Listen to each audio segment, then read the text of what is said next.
Libro La rebelión del querubín. El vestido de Adán y Eva. Nuevo capítulo. En todas las culturas donde ha habido la creencia de un Dios supremo, ninguna de ellas representa a ese Dios supremo desnudo. Hay tribus que hasta el día de hoy no usan nada de vestido, ni el hombre ni la mujer para cubrir sus cuerpos. Pero son tribus que viven completamente aisladas del resto del mundo. El vestido ha estado presente siempre en los hallazgos arqueológicos de civilizaciones humanas que datan de más de 10.000 años. Y sabemos que desde que salieron Adán y Eva del paraíso hasta nuestros días, solo han transcurrido un poco menos de 6.000 años. Siendo que el Creador no es representado desnudo, y Él hizo al ser humano a su imagen y semejanza, ¿por qué crearía al hombre y a la mujer para andar desnudos en el paraíso? Esta idea de andar el hombre y la mujer desnudos en el paraíso fue sembrada por los desinformadores para darle asiento a la teoría de la evolución. Ya hemos hablado que la desinformación consiste en mostrar un hecho que sí ocurrió, pero distorsionado de la realidad. Así que los desinformadores enseñaron sobre la creación de Adán y Eva, pero los presentaron como seres cavernícolas que vivían solos en un jardín lleno de flores y animales. De esta forma les fue mucho más sencillo implantar la teoría de la evolución que la existencia del ser humano por creación divina. Es tal así que en las instituciones educativas se enseña la historia de Adán y Eva y del paraíso, pero como una historia mitológica. Aunque el mundo entero conoce esta historia, pocos la aceptan como la historia verdadera que narra el origen del ser humano. El hombre y la mujer como cavernícolas. Era necesario mostrar al mundo a un Adán y Eva no civilizados y completamente desnudos para que desde esta sutil mentira que contaba con el respaldo de la religión católica, se le suplantara a los feligreses de esta religión y de muchas otras la idea de un ser humano creado por Dios inteligente y civilizado desde el primer día de su creación, por la imagen de un ser humano muy rudimentario en su origen, que le fue necesario ir evolucionando para alcanzar el grado de inteligencia y civilización que tiene hoy. Ya se ha demostrado que, así como reinará el postrer Adán, que es el Cristo desde la Nueva Jerusalén, así también gobernó el primer Adán desde el paraíso. Si el postrer Adán es un rey, el primer Adán también lo fue. De manera que, así como la Nueva Jerusalén de Apocalipsis tendrá pueblos y naciones alrededor de ella, así también hubo pueblos y naciones alrededor del paraíso del primer Adán. En este contexto, es imposible aceptar la idea de un primer Adán que, siendo rey, anduviera desnudo administrando el reino que el Creador le había encomendado. En Apocalipsis, capítulo 21, verso 23, dice: la ciudad no tiene necesidad de sol ni de luna que brille en ella, porque la gloria de Dios la ilumina y el Cordero es su lumbrera. El verso 24 dice: y las naciones que hubieren sido salvas andarán a la luz de ella, y los reyes de la tierra traerán su gloria y honor a ella. El Edén. El término Edén siempre lo hemos concebido como si fuera un sinónimo de paraíso, pero ya hemos demostrado que el término huerto y Edén en Génesis 2:8 hace referencia a dos cosas diferentes. Génesis 2:8 dice: y Jehová Dios plantó un huerto en Edén, al oriente, y puso allí al hombre que había formado. Lo que afirma este texto es que el Creador plantó un huerto en Edén. El huerto hace referencia sin ninguna duda al mismo paraíso. Entonces, ¿qué es el Edén? Edén equivale al nombre que Moisés le da en Génesis capítulo 2 y 3 a toda la tierra que Dios creó. De esta forma entendemos que Dios creó primero todo el Edén, esto es, toda la tierra. De esa tierra, que es el Edén, creó Dios al ser humano. Luego plantó en la tierra, que es el Edén, el huerto de Edén, o el paraíso. Luego puso dentro del paraíso al hombre, y éste vivió solo por un tiempo en ese lugar. Por último, creó Dios a la mujer y la llevó al hombre que ya vivía en el huerto de Edén, o el paraíso. Génesis capítulo 2, versículo 15 dice: Tomó pues Jehová Dios al hombre y lo puso en el huerto de Edén, para que lo labrara y lo guardase. Y mandó Jehová Dios al hombre diciendo: De todo árbol del huerto podrás comer, mas del árbol de la ciencia del bien y del mal no comerás, porque el día que de él comieres ciertamente morirás. Y puso Adán nombre a toda bestia y ave de los cielos y todo ganado del campo. Mas para Adán no se halló ayuda idónea para él. Verso 21. Entonces Jehová Dios hizo caer sueño profundo sobre Adán, y mientras éste dormía, tomó una de sus costillas y cerró la carne en su lugar. Cuando Adán y Eva fueron expulsados del huerto o del paraíso, se establecen a vivir en uno de los países que estaban alrededor de ese huerto o del paraíso, donde ahora tendrán que trabajar duro para que la tierra les produzca. La tierra que maldice el Creador no es el paraíso donde vivía Adán y Eva, sino que es la tierra que estaba por fuera del paraíso. Génesis capítulo 3, versos 23 y 24 dice: Y lo sacó Jehová del huerto de Edén, para que labrase la tierra de donde fue tomado.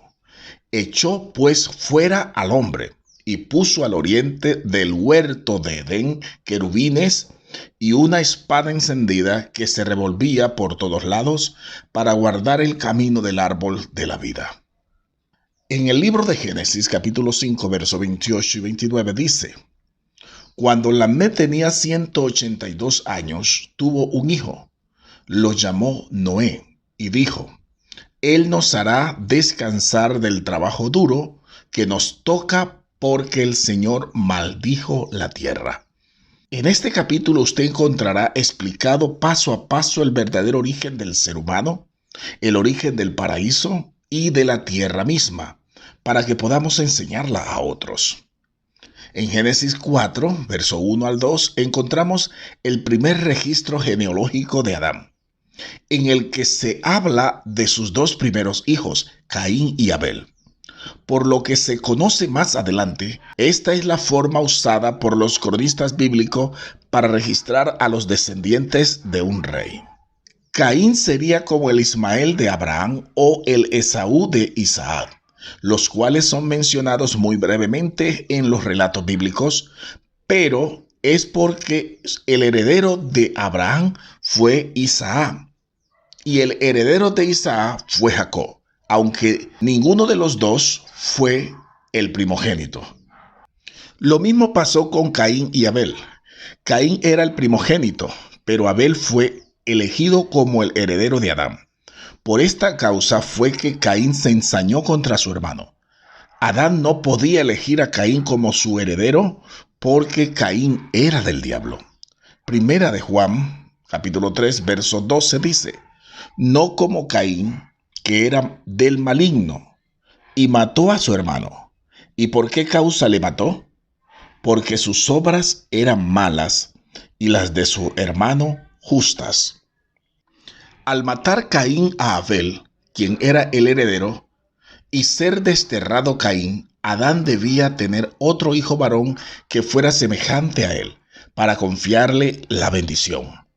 Desde Adán hasta el Señor Jesucristo se da una transferencia ininterrumpida de esta bendición, para que el Señor Jesucristo pueda tener el derecho legal de reclamar el trono del primer Adán. Génesis 4:25 dice: Y conoció de nuevo Adán a su mujer, la cual dio a luz un hijo, y llamó su nombre Set, porque Dios, dijo ella, me ha sustituido otro hijo en lugar de Abel, a quien mató Caín. Génesis capítulo 5, verso 3 dice: y vivió Adán 130 años y engendró un hijo a su semejanza, conforme a su imagen, y llamó su nombre Set.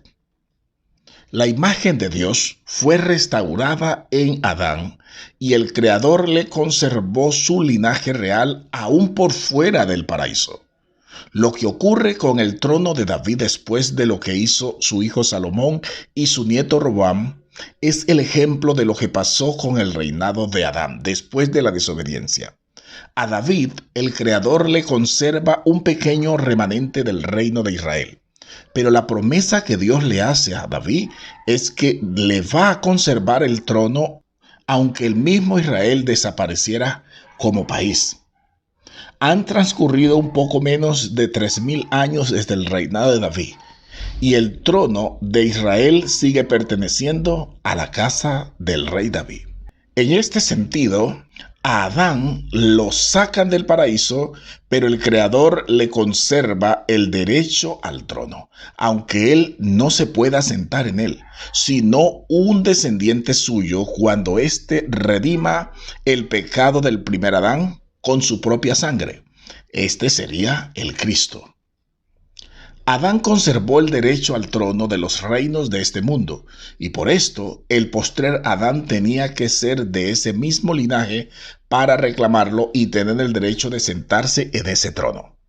Al morir Abel, que era el elegido aún por el mismo Creador, y Caín ser desterrado, le era necesario a Adán y Eva buscar un nuevo heredero. De allí la alegría de Eva cuando nace su tercer hijo varón, en reemplazo de Abel.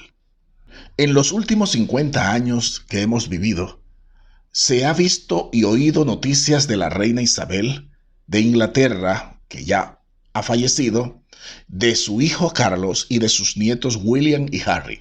Algunos jamás conocieron ni oyeron de los otros hijos de la reina Isabel. ¿Y por qué? Porque el heredero del trono era su hijo Carlos y por ende el hijo mayor de Carlos sería el siguiente en la línea de sucesión. Así que los demás hijos y nietos de la reina no eran tenidos en cuenta ni en los medios ni en los asuntos del reino. Solo aparecieron en los medios internacionales para la muerte de la reina.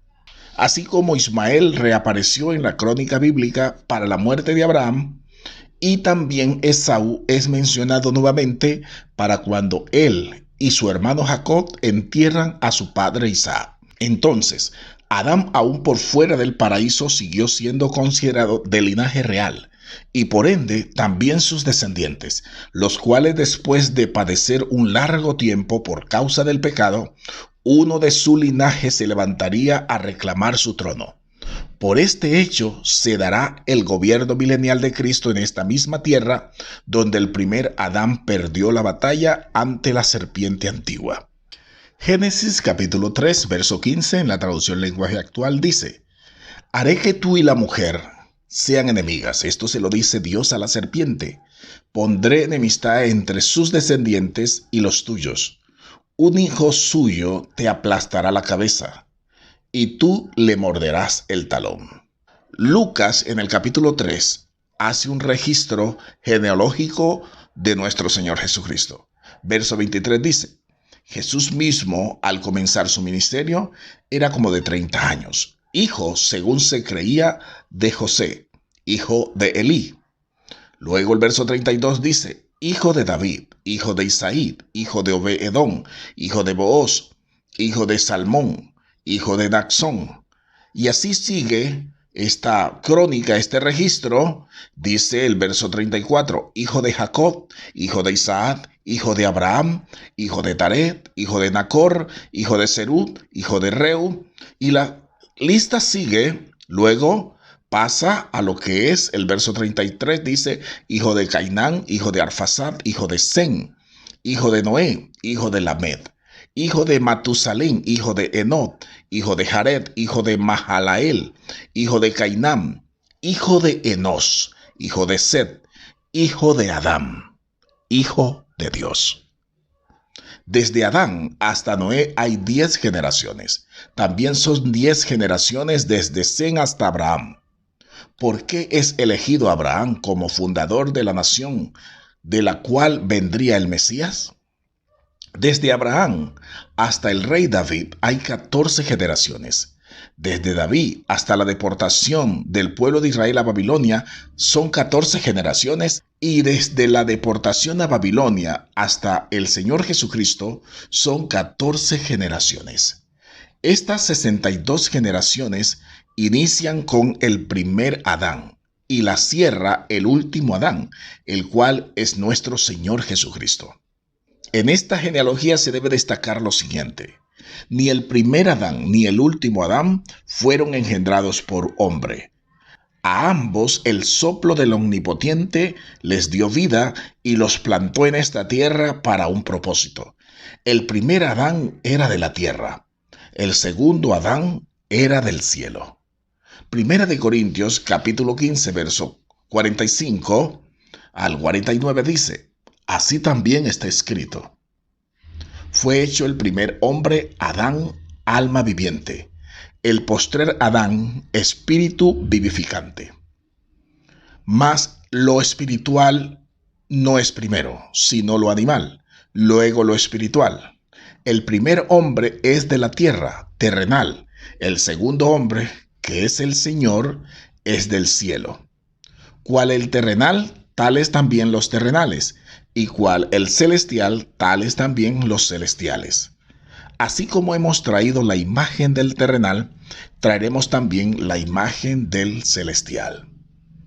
Lo que afirma el apóstol Pablo en estos textos es que el primero y el segundo Adán tenían la misma asignación, y esta era la de implantar su naturaleza en sus descendientes. Versos 48 y 49. En estos textos queda claro que la naturaleza que se transfiere del primer Adán a la siguiente generación no equivale al mundo, sino a su línea genealógica. Esta línea es la que empieza con su tercer hijo, Set, y cierra con el Señor Jesucristo, quien viene a traer una nueva naturaleza para los nuevos descendientes de él. Después de Cristo, los nuevos miembros de la familia de Dios no son los engendrados por sangre, ni carne, ni de voluntad de varón, sino que todos deben ser engendrados por el mismo Dios creador, como lo fue el primero y el segundo Adán. En Juan capítulo 1, verso 12, dice: mas a todos los que le recibieron, a los que creen en su nombre, les dio potestad de ser hechos hijos de Dios, los cuales no son engendrados de sangre, ni de voluntad de carne, ni de voluntad de varón, sino de Dios. Y Efesios capítulo 2, versos 18 y 19, en la versión Palabra de Dios para Todo, dice: por medio de Cristo, todos podemos acercarnos al Padre en el mismo Espíritu.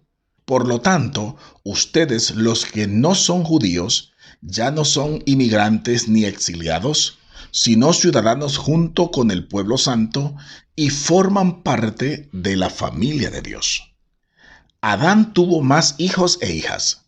Caín, el primer hijo de Adán, tuvo una descendencia que fue muy influyente en las generaciones antediluvianas.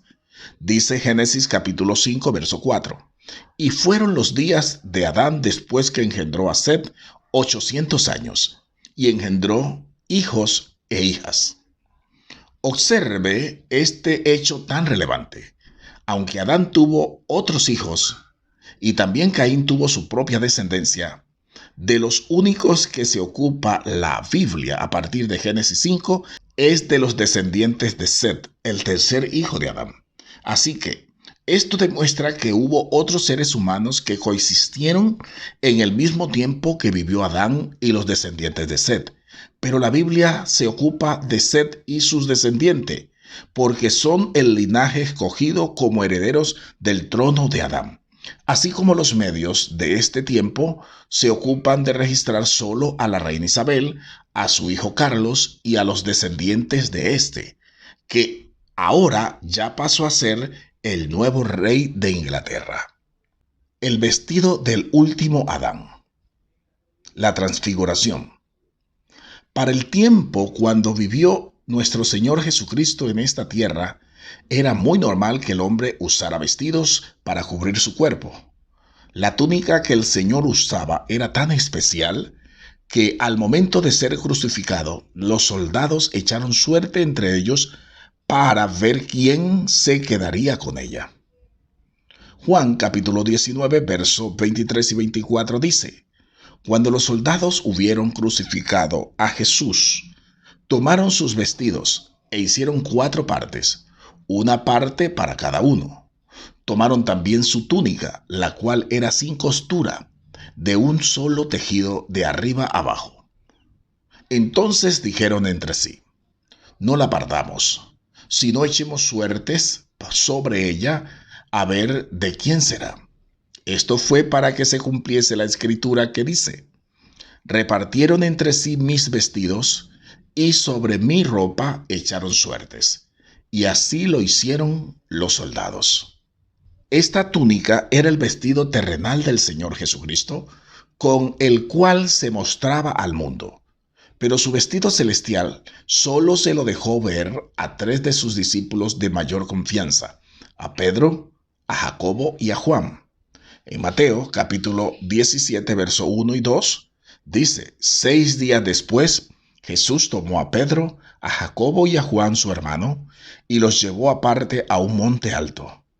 Y se transfiguró delante de ellos, y resplandeció su rostro como el sol, y sus vestidos se hicieron blancos como la luz. Ese mismo texto en la versión traducción lenguaje actual dice: 6 días después, Jesús llevó a Pedro y a los hermanos Santiago y Juan hasta un cerro alto para estar solos. Frente a ellos, Jesús se transformó. Su cara brillaba como el sol, y su ropa se puso tan blanca como la luz del mediodía. Qué gran visión la que tuvieron estos 3 discípulos. Observe esto. El Señor Jesucristo aún no había muerto ni resucitado. Esto que les mostró ese día a Pedro, a Jacobo y a Juan era su verdadera naturaleza, con la que Él vino del cielo. Lo que dice este relato es que al estar allá arriba en aquel monte, el Señor comenzó a transformarse. Póngale atención a esto. Dice que su vestido comenzó a resplandecer, tan brillante como la luz del mediodía, y su rostro resplandecía como el sol. Lo que aquí el Señor les quiso mostrar a sus discípulos era su verdadera naturaleza divina. ¿Y qué pasó con la túnica que el Señor llevaba puesta? Sencillamente, la túnica terrenal fue absorbida por el vestido celestial. Esto es lo que dice el apóstol Pablo en 2 de Corintios, capítulo 5, versos 2 al 4. Y por esto también gemimos, deseando ser vestidos de aquella nuestra habitación celestial, pues así seremos hallados vestidos y no desnudos. Porque asimismo los que estamos en este tabernáculo gemimos con angustia, porque no quisiéramos ser desnudados, sino revestidos, para que lo mortal sea absorbido por la vida. Esta transformación del Señor Jesucristo es la evidencia de cómo era el vestido del primer Adán mientras vivió en el paraíso. El vestido de los que habitan en la eternidad no se puede concebir como uno terrenal. La Biblia habla de cómo es ese vestido, pero los desinformadores nos hicieron ver a un Adán desnudo, basándose en lo que dice Génesis 2:25, donde habla que estaban ambos desnudos, Adán y Eva, y no se avergonzaban. Esta desnudez no se refiere a un vestido terrenal, ya que ellos estaban en el paraíso. En ese lugar vivían sin pecado y sus vestidos que los cubría era el resplandor de su santidad, como lo afirma el apóstol Juan en Apocalipsis capítulo 19, verso 8, en la versión Palabra de Dios para Todos. Dice: su novia ya está lista, ha recibido lino fino y resplandeciente para vestirse. El lino fino representa las acciones justas del pueblo santo. El concepto de un vestido se introduce en la Biblia para que el ser humano pecador se haga una idea racional y lógica acerca del vestido de los seres celestiales. El apóstol Juan en Apocalipsis 19:8 lo explica de tal forma que no deja ninguna duda de cómo es el vestido en la eternidad. Empieza diciendo que este vestido será de un lino fino, blanco y resplandeciente, tal como se mostró el Señor Jesucristo a sus discípulos en el monte de la transfiguración. Pero luego el apóstol Juan hace un giro en su narrativa y aclara que ese vestido de los santos no es físico, sino espiritual, y que corresponde a las buenas acciones de cada hijo de Dios. Entendiéndose esto, podemos afirmar que el vestido que tenía Adán y Eva en el paraíso era igual al que describe Juan en Apocalipsis capítulo 19, verso 8. Entonces, cuando Adán y Eva pecan, pierden esa gloria y resplandor en sus cuerpos y tienen que usar un vestido terrenal para cubrir su desnudez. Por lo anterior, podemos asegurar que el vestido en la eternidad ni es físico ni tampoco de lino fino. El lino fino y blanco representaba para ese tiempo bíblico lo más fino en tela. Por esto es tomado como un referente. Pero en la parábola de la cena de las bodas del Cordero, uno de los que había sido invitado entró a la fiesta sin estar vestido para la boda y por esto fue echado a las tinieblas de afuera. Este relato es la evidencia de cómo estarán vestidos en la eternidad, pues en las bodas del Cordero, el vestido que se usará allí, según lo que vio el apóstol Juan, representa las acciones justas de los santos. Mateo capítulo 22, verso 11 al 13 y Apocalipsis 19, verso 8. Los santos en la eternidad estarán cubiertos por un resplandor de santidad, que será el vestido que cubrirá el cuerpo de cada uno, tal como lo dejó ver el Señor Jesucristo en el monte de la transfiguración, pero que para mostrarse a los demás usaba una túnica terrenal, la cual los soldados se la sortearon entre sí el día de su crucifixión. Lo glorioso de esto es que cuando el Señor resucita, al mostrarse a María, estaba vestido con otra túnica. Este es el vestido que usa para mostrarse al mundo, pero el que se usa en la eternidad es de un resplandor glorioso. Mateo 17, versículo 2 dice: frente a ellos Jesús se transformó. Su cara brillaba como el sol, y su ropa se puso tan blanca como la luz del mediodía. Gloria a Dios.